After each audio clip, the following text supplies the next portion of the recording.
नमस्कार अनस जी, मैं चाहूंगा कि आप अपना परिचय दें। नमस्कार जी, मैं अनस सैफी, श्री शिव शक्ति इम्प्लीमेंट मोदीपुरम मेरठ से हूँ और हमारा एक ऑफिस जो है मुजफ्फरनगर के अंदर है, जो कि रोटी रोड पर है। जी जी जी। तो आप क्या देखते हैं श्री शिव शक्ति इम्प्लीमेंट पर? आपका क्या जॉब है? सर, मैं जनरल मैनेजर हूँ और मेरठ और मुजफ्फरनगर दोनों एरिया मैं देखता हूँ। इम्प्लीमेंट की बिक्री के बारे में आप कार्यभार संभालते हैं? जी जी, इम्प्लीमेंट की। तो मैं आज आपसे ये जानना चाहता हूँ कि जो अभी भारत सरकार और राज्य सरकार की तरफ से जो अभी सब्सिडी के लिए टोकन जनरेट हुए हैं जी, उसमें आप हमारे किसानों की किस तरह से और क्या हेल्प कर सकते हैं? सर, अभी जो सरकार ने अपना एक नियम बनाया है कि पहले क्या था, टोकन जनरेट हुआ जिसका जो पहले पाव के हिसाब से जो है नंबर आ जाया करता था जी। लेकिन अब क्या है, सरकार ने एक लॉटरी सिस्टम डाल दिया है कि टोकन का टारगेट जिले में जो है 60-70 का है, टोकन होंगे 450। ये ऐसा सुना गया कि ये ब्लॉक वाइज भी किए हैं इस बार? जी, ब्लॉक वाइज टारगेट है। यानी ब्लॉक वाइज अगर एक किसी का एक इम्प्लीमेंट की अगर छूट है, अगर वो एक से ज्यादा टोकन जनरेट होते हैं तो उसमें गवर्नमेंट लॉटरी सिस्टम करेगी। जी, लॉटरी सिस्टम करेगी। जी जी जी। अब समस्या ये हमारे किसान भाइयों की कि हमें कैसे पता चलेगा कि हमारा टोकन कंफर्म हो गया या नहीं हो गया। हाँ, हमें उसी संबंध में मैं कहना चाहता हूँ कि आप उस बारे में जरा विस्तार से बताइए। तो मैं अपने किसानों को समझाना चाहता हूँ कि एक तो मैं अपना पूरा परिचय दे चुका हूँ। मेरा कॉन्टेक्ट नंबर ये है 7409831133। जी। अभी क्या है, सरकार ने एक जिस तरीके से किसान भाइयों को पता चलता है कि फला डेट को टोकन जनरेट हो रहे हैं, इसी तरीके से किसान भाइयों को एक अखबार में न्यूज आएगी कि फला डेट को लॉटरी खुलेगी। जी, ठीक है जी। और फला डेट को जानकारी आसानी से ग्राहकों तक पहुंच जाएगी। अगर आसानी के साथ ग्राहकों को ना पहुंचे तो जिनके टोकन जनरेट हुए हुए हैं, मैं उनको सभी को अपनी वीडियो भेज रहा हूँ जी। और मेरा नंबर, मेरा नाम, मेरा पता, मेरा एड्रेस उनके पास है। यही मेरा पर्पज भी है। ये जो आप संदेश है मेरा, वो यही है किसानों तक पहुंचाने के लिए कि कैसे उनकी मदद की जा सके। जी जी। तो किसान भाई मेरे नंबर पे डायरेक्ट बात कर ले और फोन का पता कर ले कि मेरा नंबर आया या नहीं आया है। मैं उसका किसान केवल वो नाम बताएगा, मैं उसको पूरी डिटेल बता दूंगा कि आपका गांव ये है, आपका ब्लॉक ये है, आपका इस यंत्र के अंदर आपका टोकन जनरेट होया हुआ है और आपका नंबर आया है या नहीं आया है।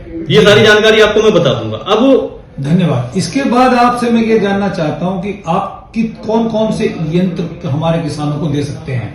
आपकी संस्था कौन कौन से यंत्र प्रोवाइड कराती है? सर, मैं आपको बता दूं, जिन किसान भाइयों का फार्म मशीनरी बैंक के अंदर टोकन जनरेट होया हुआ है, मैं उनको SM AM के अंदर जो यंत्र आते हैं वो भी दे सकता हूं, जो इंस्टीट्यूट के अंदर आते हैं वो भी दे सकता हूं। जैसे? और जो उनका प्रोजेक्ट बनता है, कैसे बनता है, जैसे उसके अंदर एक योजना है, उसके अंदर शर्तें है कि आपको जो है इंस्टीट्यूट के 35% लेना यंत्र अनिवार्य है। मैं आपको चयन कर रहा हूं, मैं आपको समझा दूंगा अच्छे से।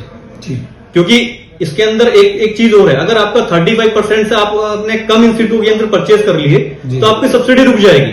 आपका 12 लाख की सब्सिडी का नाम आपके पास आया हुआ। जी जी, बहुत अच्छी जानकारी दी आपने। और ये तो हो गया फार्म मशीनरी बैंक का जो FPO का बनता है। जिन किसान भाइयों ने ट्रैक्टर वाली स्कीम के अंदर अपना टोकन जनरेट करा है, कस्टम हायरिंग की बात कर रहे हैं। हाँ जी, जिन किसान भाइयों ने कस्टम हायरिंग के अंदर ट्रैक्टर वाली स्कीम में टोकन जनरेट करा है, वो 3 कृषि यंत्र प्लस 1 ट्रैक्टर लेना उन्हें अनिवार्य है। तो हम उनको rotavator, thresher, laser land leveller, harrow, tractor mounted sprayer machine, reaper binder, reversible MB plough, mulcher, super seeder, reaper self propel, rotary slasher और गेहूं बोने वाली मशीन, यानी ये सारे यंत्र जो हैं आपके पास जानकारी है कि कौन कौन से यंत्र आते हैं। जी। इसका प्रोजेक्ट कितने रुपए का होता है? सर, जो अगर मैं कस्टम हायरिंग की बात करूं तो उसका प्रोजेक्ट होता है 11,20,000 रुपए का, जिसमें सरकार किसान भाइयों को 4 लाख की सब्सिडी देती है। यदि मैं फार्म मशीनरी बैंक की बात करूं तो उसका प्रोजेक्ट होता है 16,80,000 रुपए का, जिसमें सरकार 12 लाख की सब्सिडी देती है FPO को।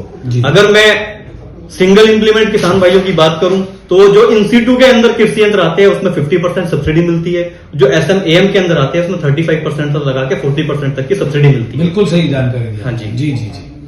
तो आप जैसे किसानों के अगर एक समस्या का समाधान लॉटरी सिस्टम का भी हो गया, लॉटरी की जानकारी भी आपने दे दी और यंत्रों की जानकारी भी दे दी, कौन कौन से यंत्र हैं, या आपने दोनों प्रोजेक्ट भी बता दिए जी कि भाई फार्म मशीनरी और कस्टमर हायरिंग के प्रोजेक्ट कितने कितने के हैं। जी। एक सवाल मेरा और है कि जिन किसान भाइयों को कि ये किसी का लॉटरी में नंबर भी आ गया, जी। तो ऐसा सुना गया है कि लोग जो है वो अपना बिल अपलोड कराने के लिए काफी परेशानी उनको उठानी पड़ती है, तो क्या आप इसमें भी कोई मदद कर सकते हैं? सर, मैं किसान भाइयों को पूरा संतुष्ट करूंगा और उनको सारी चीजें बताऊंगा कि आपको वहां पे किन किन डॉक्यूमेंट की जरूरत पड़ती है, और उनका बिल अपलोड मैं खुद कर दूंगा। उन किसान भाइयों को बिल्कुल परेशान नहीं होने दूंगा।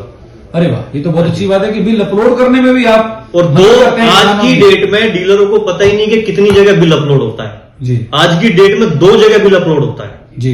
एक होता है यूपी यंत्र ट्रैकिंग पोर्टल पर, और एक यंत्र बिल अपलोड होता है एग्रीकल्चर की वेबसाइट पर। यदि दोनों में वही बिल सेम अपलोड है तो आपको सब्सिडी मिलेगी। यदि आपने एक जगह बिल अपलोड कर दिया, दूसरी जगह आपने बिल अपलोड नहीं करा, तो आपको सब्सिडी नहीं मिलेगी। जी जी जी, बहुत बहुत धन्यवाद अनस जी आपका। आपने हमारे किसान भाइयों के लिए बहुत महत्वपूर्ण जानकारी दी, और मैं इस माध्यम से श्री शक्ति इम्प्लीमेंट का भी धन्यवाद करता हूं, जो हमारे किसान भाइयों को इतनी अच्छी सुविधाएं दे रही हैं। नमस्कार। नमस्कार किसान भाई।